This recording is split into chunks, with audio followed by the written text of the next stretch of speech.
반갑습니다. 오늘도 여러분께 스포츠 정보를 알려드리는 스포츠토라입니다. 구독과 좋아요는 저에게 큰 힘이 됩니다. 분석 시작 전 구독과 좋아요 한 번씩 눌러주시면 감사하겠습니다. 스포츠 분석방과 분석 최종 조합 픽은 영상의 댓글에 기재해 두었습니다. 그럼 경기 분석 시작하도록 하겠습니다. 첫 번째 경기는 엘체와 빌바오입니다. 엘체는 3-4-1-2 포메이션을 유지하고 있으나 핵심 수비수 아펑그루버의 결장으로 수비 라인의 안정감이 크게 흔들리고 있습니다. 라파 미르는 제공권에서 강점을 보이지만 압박을 받는 상황에서는 볼 터치가 길어 전방 유지력이 떨어지고 헤르만 발레라는 2선에서 연계를 시도하나 중원 지원이 부족해 공격이 자주 끊깁니다.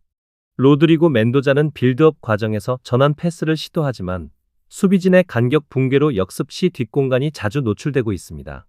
아펑그루버의 부재는 수비 조직 전체의 커버 타이밍을 늦추며 세컨드볼 대응 불안으로 이어지고 3백 간격이 벌어져 하프스페이스에서의 압박 대응이 느려지는 문제가 두드러집니다. 측면 전환에도 조직적 대응이 어렵고 전방 압박 강도마저 약화되며 경기 내내 수세에 몰릴 가능성이 높습니다. 홈 이점을 감안하더라도 수비 중심축이 흔들린 상황에서 밸런스를 되찾기 어려워 안정적인 경기 운영은 기대하기 어렵습니다. 반면 빌바오는 4-2-3-1 포메이션을 가동하며 최근 알렉스 베렌게르를 펄스9 형태로 변칙 기용해 공격 다양성을 극대화하고 있습니다. 베렌게르는 원래 윙포워드 출신으로 순간적인 가속력과 라인 브레이킹 타이밍이 뛰어나 수비 뒷공간을 공략하는 데 특화된 선수입니다. 이냐키 윌리엄스는 전방 압박과 돌파를 병행하며 상대 수비를 지속적으로 흔들고 마로안 산나디는 중원에서 전진 패스를 연결하며 공격 템포를 끌어올립니다. 빌바오는 하프스페이스 점유 능력이 탁월해 점유 후 컷백 루트를 통해 결정적인 찬스를 만들어내며 베렌게르와 윌리엄스의 스피드 조합은 엘체의 느린 3백 수비를 흔들기에 충분합니다. 또한 전방 압박 이후 빠른 측면 전환으로 상대를 공략하는 구조가 정교하게 완성되어 원정에서도 주도권을 유지할 수 있는 팀입니다. 공격 전개 속도와 체력 유지력이 안정적이며 수비 전환 역시 엘체보다 훨씬 빠른 것이 특징입니다. 이번 경기는 수비 안정성과 전환 속도의 차이가 승부를 좌우할 가능성이 큽니다. 엘체는 아펑그루버의 부재로 인해 3백 간격이 무너지고 하프스페이스 커버가 늦어질 것으로 보이며 빌바오는 베렌게르를 중심으로 변칙적인 침투와 압박을 병행하며 전방에서 속도를 끌어올릴 것입니다. 이냐키 윌리엄스의 돌파와 베렌게르의 라인 브레이킹이 맞물릴 경우 엘체의 수비 라인은 버티기 어려운 흐름에 놓일 가능성이 높습니다. 하프스페이스 대응이 느린 엘체는 빌바오의 빠른 전환 템포에 말려들며 중원 점유에서도 열세를 보일 것입니다. 전반부터 빌바오가 점유율과 압박 모두에서 우위를 점할 가능성이 크고 후반에는 체력 차이로 인해 압박 강도가 더욱 높아질 전망입니다. 전술적 완성도, 공격 템포, 수비 전환 모든 측면에서 빌바오가 한 수 위의 경기 운영을 펼칠 것으로 보입니다. 빌바오의 승리와 오버를 추천드리는 경기입니다. 두 번째 경기는 토트넘과 아스톤 빌라입니다. 토트넘은 4-3-3 포메이션을 유지하며 전방 압박과 빠른 전환 플레이를 중심으로 한 공격적인 전술 완성도를 보여주고 있습니다. 히샬리송은 제공권과 압박의 중심으로 전방에서 1차 트리거 역할을 수행하며 세컨드볼 회수에도 적극적으로 관여합니다. 우측의 쿠두스는 폭발적인 스피드와 드리블 돌파를 통해 하프스페이스를 파괴하며 공격의 깊이를 형성하고 그의 직선적인 돌파는 상대 수비 라인을 무너뜨리는 핵심 무기가 됩니다. 그러나 이번 시즌 토트넘의 가장 큰 변화는 사비 시몬스의 합류입니다. 그는 중앙에서 볼을 받자마자 방향 전환으로 압박을 벗기며 쿠두스와 히샬리송의 움직임을 동시에 살려내는 시야와 패싱 감각을 갖추고 있습니다. 사비 시몬스가 가세한 이후 토트넘의 공격 전개는 훨씬 직선적이고 템포가 밉게 변화했으며 전환 속도 또한 리그 상위권 수준으로 끌어올려졌습니다. 좌측의 오도베르는 활동량이 풍부해 상대 수비 라인을 끌어내며 사비 시몬스의 스루 패스를 받아 침투하는 장면을 반복적으로 연출합니다. 중원의 주앙 팔리냐는 중거리 슈팅 타이밍이 날카로워 세컨드 찬스 상황에서도 득점 기대값을 높이고 있습니다. 토트넘은 하프라인 위에서의 빌드업이 안정적으로 작동하며 홈에서는 높은 점유율과 함께 압박 전환이 유기적으로 이어지는 팀으로 평가됩니다. 이번 경기에서도 사비 시몬스를 중심으로 한연계 플레이와 쿠두스의 돌파 루트를 통해 아스톤 빌라의 포백 수비를 지속적으로 흔들어 놓을 가능성이 큽니다. 아스톤 빌라는 4-2-3-1 포메이션을 유지하며 와킨스가 전방에서 압박과 연계를 병행하지만 최근 경기에서는 고립되는 빈도가 높아지고 있습니다.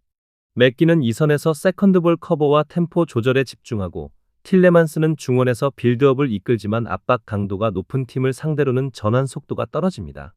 빌라는 수비 시 포백 간격을 좁히며 안정감을 추구하지만 하프스페이스 커버 타이밍이 느려 중앙에서 볼을 빠르게 돌리는 팀을 상대로 자주 흔들립니다. 특히 쿠두스와 사비 시몬스처럼 드리블과 패스의 템포를 빠르게 바꾸는 유형을 상대로는 공간 대응이 어려워 중원 압박이 뚫리는 순간 라인 전체가 흔들릴 위험이 큽니다. 역습 상황에서는 와킨스의 개인 돌파를 활용하려 하겠지만 토트넘의 하프라인 압박과 라인 컨트롤이 워낙 견고해 주도권을 가져오기 어려운 구도입니다. 결국 이번 경기는 전술적 구조와 템포 조절 능력에서 토트넘이 명확히 앞설 전망입니다. 사비 시몬스를 중심으로 한 공격 루트가 완전히 자리 잡으면서 그의 볼터치 한 번이 경기의 리듬을 바꾸는 구조가 형성되어 있습니다.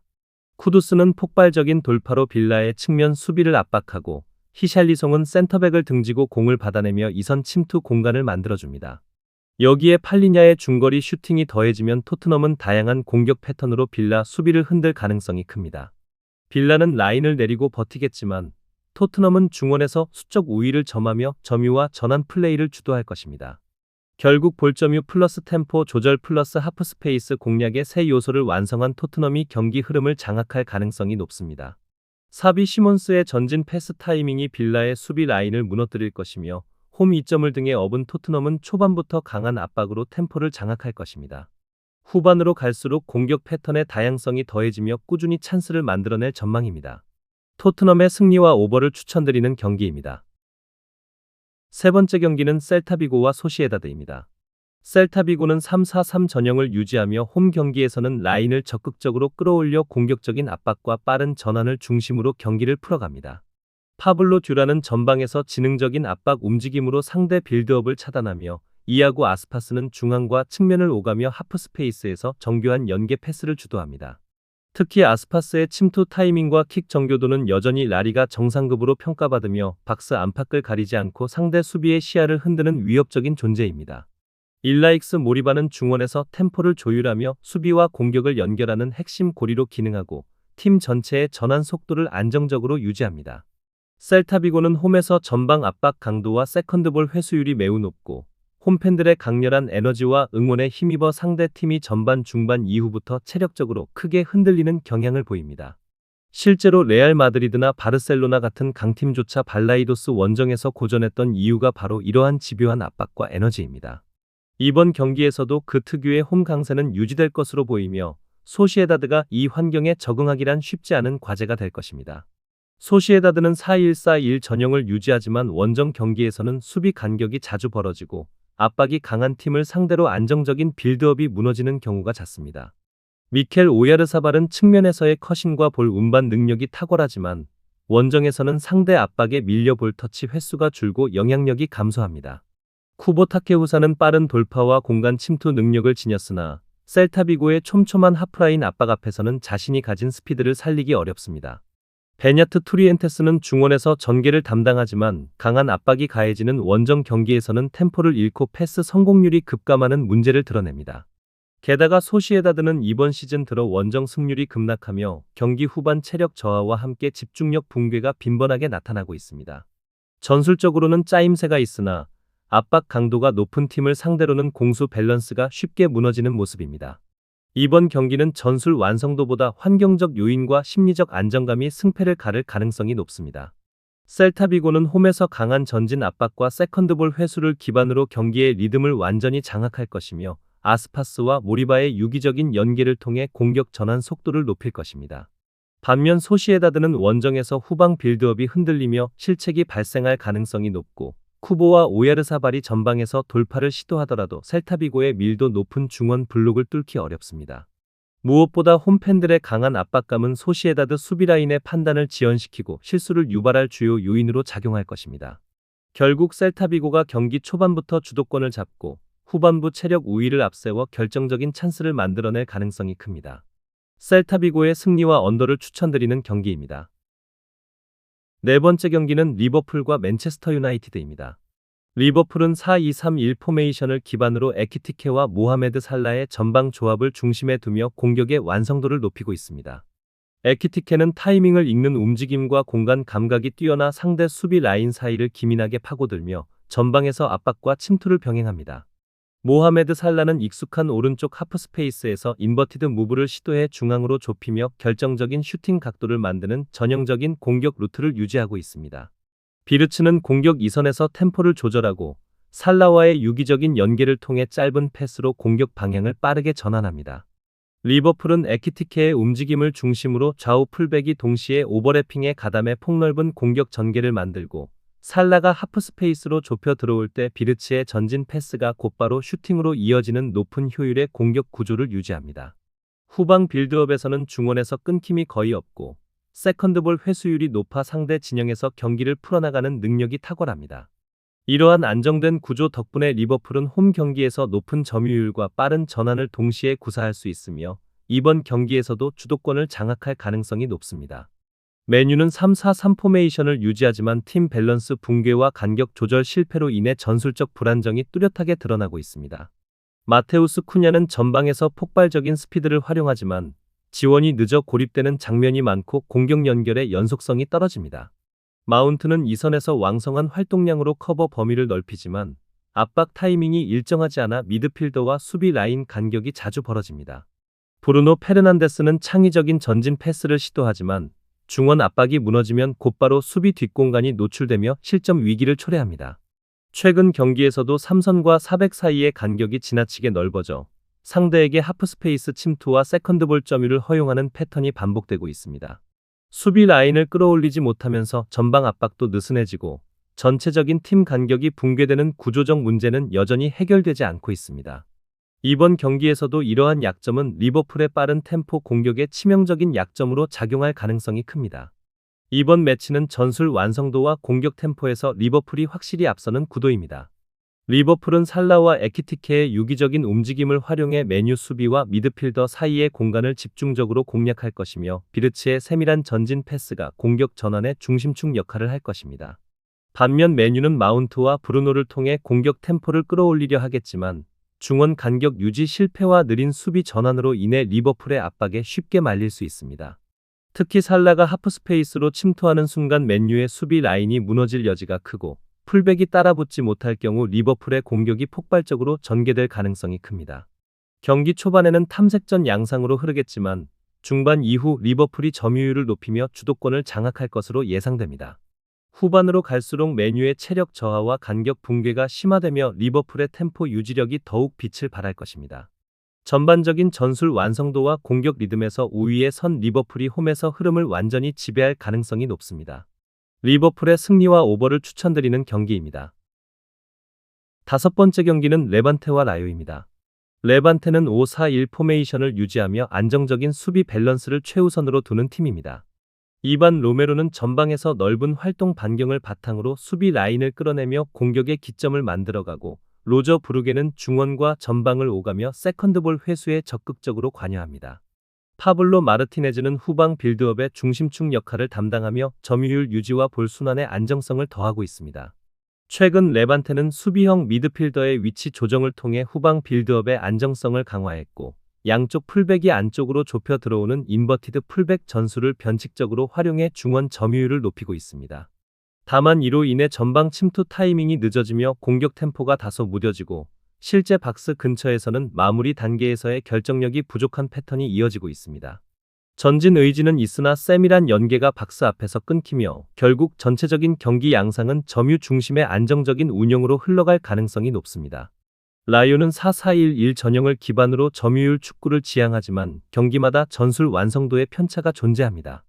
호르헤 데 프루토스는 측면에서 안쪽으로 좁혀 들어오며 중원 전개에 가담하고 28라조는 하프스페이스에서 볼을 다루며 전환 타이밍을 조율하는 역할을 맡고 있습니다. 우나이 로페즈는 중원에서 볼 순환을 주도하지만 전진 패스보다는 안정적인 짧은 패스를 선호하는 경향이 강해 공격 템포가 빠르게 이어지기 어렵습니다. 라요 역시 인버티드 풀백을 활용해 중원의 인원을 집중시키는 경향이 강하기 때문에 이번 경기에서는 양팀 모두 중앙에 많은 숫자가 포진하며 공간이 좁아질 가능성이 큽니다. 공격 전개는 빌드업 중심으로 반복되지만 박스 안으로의 결정적인 침투는 적고 위협적인 찬스 창출이 제한되는 흐름이 이어질 것입니다. 이번 경기는 점유율 중심의 두 팀이 맞붙는 전형적인 전술 밸런스 싸움이 될 전망입니다. 레반테와 라요 모두 중원 점유를 통해 경기를 풀어나가려 하지만 중앙지향적인 운영이 맞부딪히면 자연스럽게 속도감이 떨어지고 빠른 전환이 어려워질 것입니다.